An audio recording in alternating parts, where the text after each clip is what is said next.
Greetings, I am the wrestling fan. I may not be the best wrestling fan, but I am the finest. It's the Christmas season, which means decorations will be hung, hot cocoa will be drank, and my family will get together to once again question me about what the hell I'm doing with my life. But it's okay, because you get presents, and that always makes the tears taste less bitter.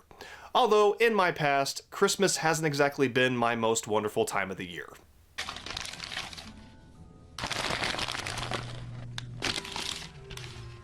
Oh, shit.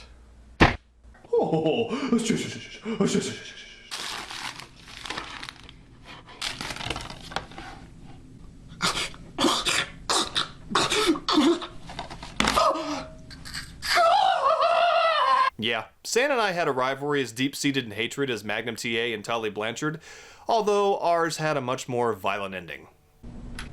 Oh! Oh! Oh! Memories. So this Christmas, I'm giving myself a present, and I'm finally reviewing a match that I've always wanted to. I'm taking a look at Sometimes in Hollywood Terry Boulder, look it up, versus Blade Runner Stung for the WCW World Heavyweight Championship. You remember, that belt that was actually once prestigious before an actor, and Vince Vinny Russo won it. It's a title, not a belt! That's not good shit, brother! From WCW's version of WrestleMania... Wait. Starrcade actually came before WrestleMania.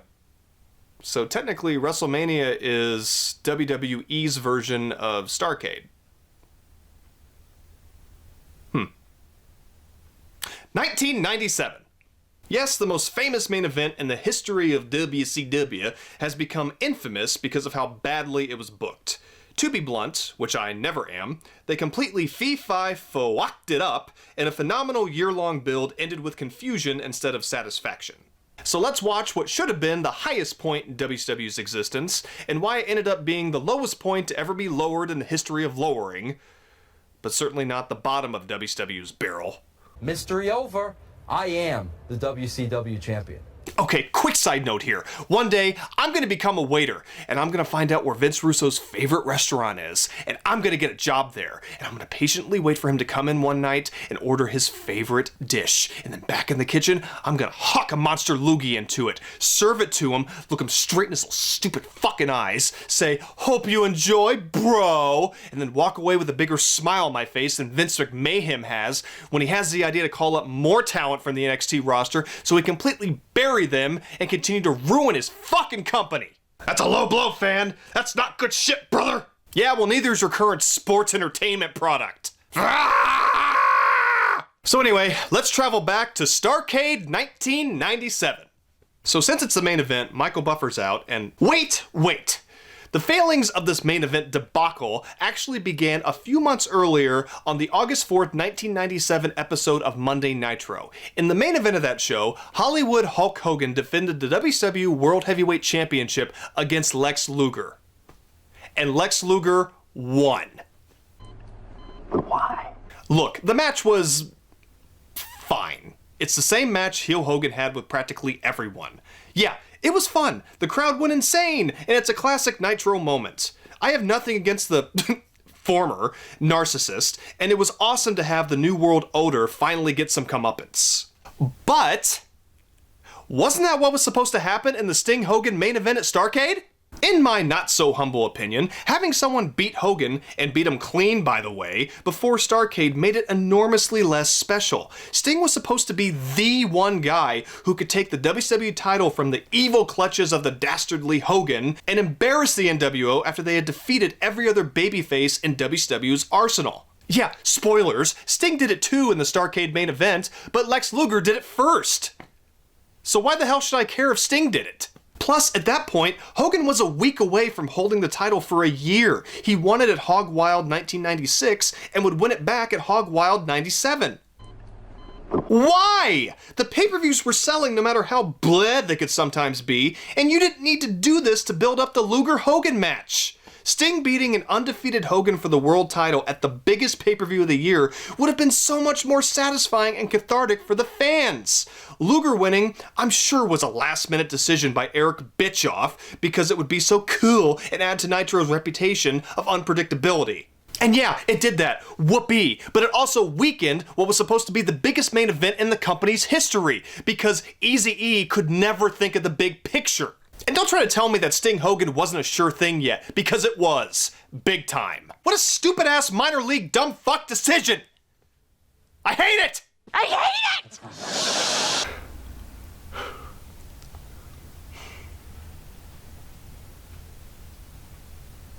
Anyway, Starrcade up to this point had been, I don't think Black Hole of Calamity is harsh enough. But at least the crowd is waking up from their comas because of the always awesome Michael Buffer, who always introduced the big main events in WCW. Are you ready? Not really. Are you ready? I said no, you silver-haired fuck! Ladies and gentlemen, let's get ready to be disappointed! Because we will be. Hogan comes out, probably convincing himself once again that in no way did he throw down his creative control card for this match. Yeah, keep telling yourself that, you leg-dropping son of a bitch. Another side note, I hate it when the champion comes out first in a match. It doesn't make any sense to me. Yeah, I don't have a well-written joke for you, I hate it! I hate it! So Sting comes out next, and yeah, his entrance is absolutely amazing, with the kid's voiceover, light effects, and fireworks. It's iconic.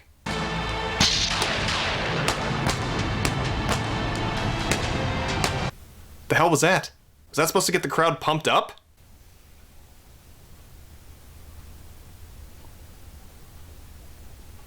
You excited? Because I'm excited. Woo. Not much enthusiasm on Sting's part. Can't imagine why. I mean, he cares so little he doesn't even fix his coat. Wait a minute, why didn't Hogan get a special entrance? ADHD stands for Attention Deficit Hyperactivity Disorder. So the match of the century begins with a Hogan shove and a bitch slap from Stung. Hogan does his usual stalling while Sting just stands there. It's not long, but to me, this just makes Sting look like an idiot. While Terry Boulder's back is turned, just slap the Scorpion Death Drop on him and win. Hell, you did it to Jeff Hardy. Hogan beats Sting up, and yeah, that's exactly what we wanted to see. Way to know your audience. Sting hits 3 drop kicks and Hogan jaw jacks with the crowd, and Sting once again just stays in the ring. Hogan could have just got counted out because apparently Sting is just too lazy to do anything about it. He's just so far away. Plus, I think the floor is lava. Being set, you know what I mean? Not getting over anxious. Oh, thank God. Another headlock. I really hope it feels like fucking forever! By Hogan. Oh, Sting was calling out Triple H even back then. I certainly look forward to them wrestling 18 years later at a WrestleMania nonetheless, and Sting, loses in his first ever match in WWE. Can anyone get me a noose for Christmas? Can he do it? I guarantee you. No, Sting! Don't do it! It's lava! You see the bell and the world title belt. DQ?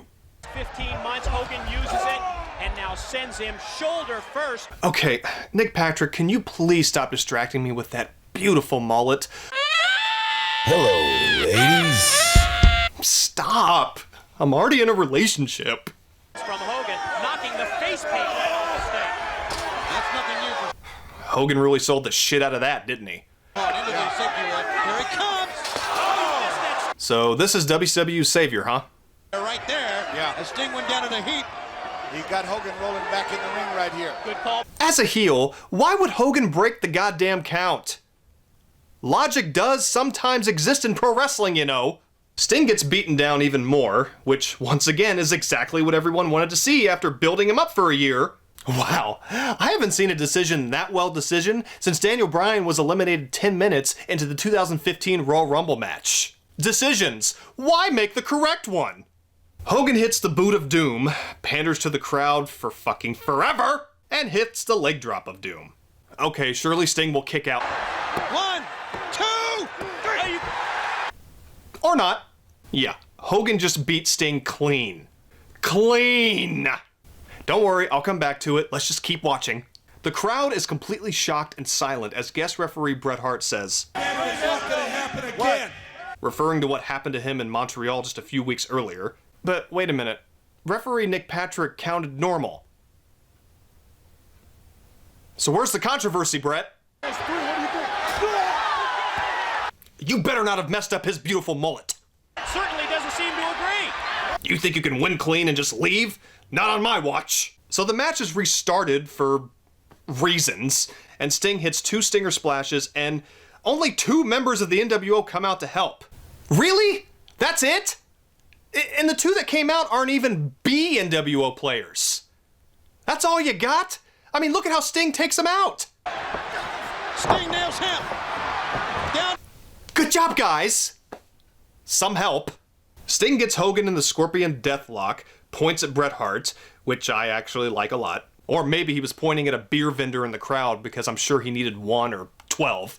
And Hogan taps out. Sting has brought the WCW World Heavyweight Championship back to WCW. You know, for the 2nd time this year after Lex Luger. The ring fills up with WCW wrestlers, and Sting looks the same he's looked for the entire match. You don't... Fuck this. I'm going in full The Wrestling fan mode here, okay? Been a long time since you see me legitimately angry, and I am legitimately angry at this match, even after all of these years. So where do I even begin with this clusterfuck of an ending? So let's start with how Sting was down for way too damn long, which Hogan milked for way too damn long, because of course he did. And you think Mr. Sting Stang Stung would pop up like the Mark Calloway. Instead, Hollywood hits the leg drop. The ref does a normal count, and Hogan wins clean, smack dab in the middle of the ring. Now yeah, it was supposed to be a fast count by Nick Patrick, which even if that happened, it didn't come after cheating, but Hogan dominating the majority of the match and a finisher. That doesn't make any sense even in the psychology of the match. What the hell's going on? I mean, what the hell is going on? But after the fast count, Bret Hart would take over and help Sting win the title and make sure Hogan and the NWO didn't get away with cheating yet again, but because it was badly botched to hell, it looked like the NWO won clean and WCW were the cheaters. Plus, Bret looked like a crazy moron. Yup, because that's what the fans wanted to see!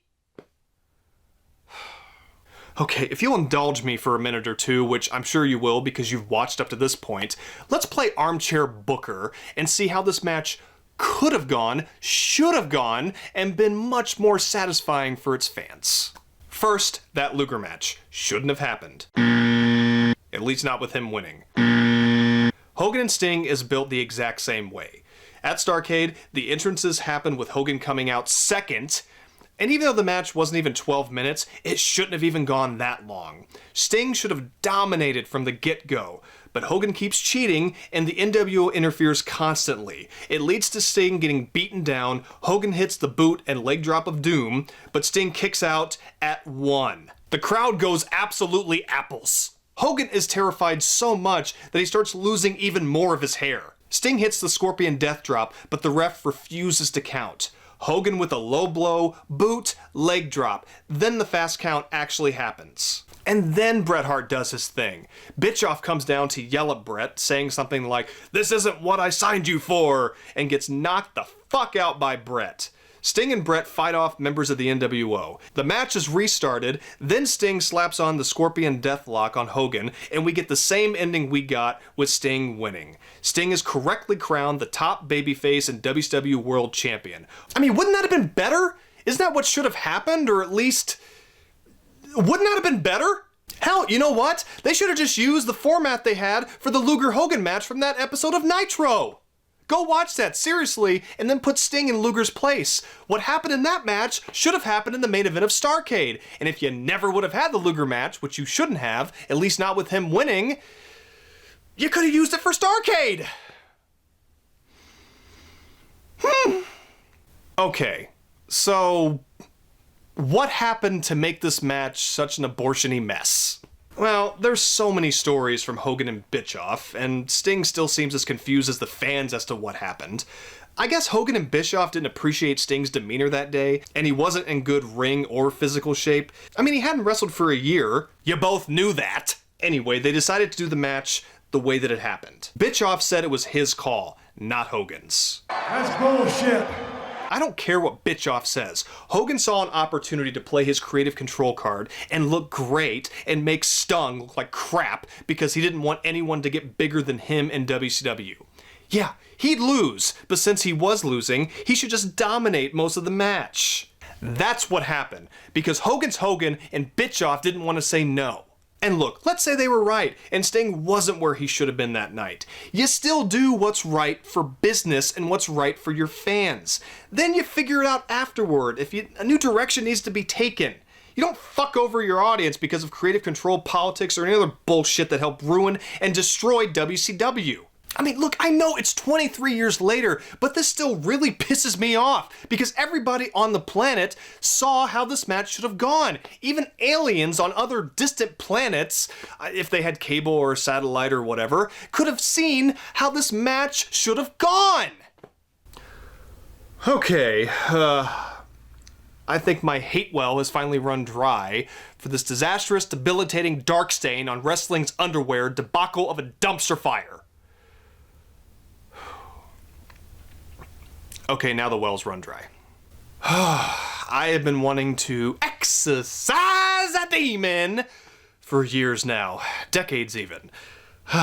And yeah, even though I got pretty worked up and angry, which I know you people love, it did not deplete me of my Christmas spirit. No, far from it. I'm still in the Christmas spirit, and I hope you are too. Because look, I mean, yeah, please subscribe to my channel and leave comments below for future episode ideas, or just comment whatever you want, or don't. But on a serious note, 2020 has been a completely shit year, and coming back and doing this show has made me very happy, and I hope, you know, it's made you happy, fans of old, and even fans of new if I've made any, and I hope you all have a wonderful Christmas season, a wonderful holiday, whatever you celebrate. Have a happy new year, and I'm the wrestling fan, and I will still be the wrestling fan in 2021, and I can't wait to see you then, and like I said, have a great rest of the year. Be safe. Quiet on the set.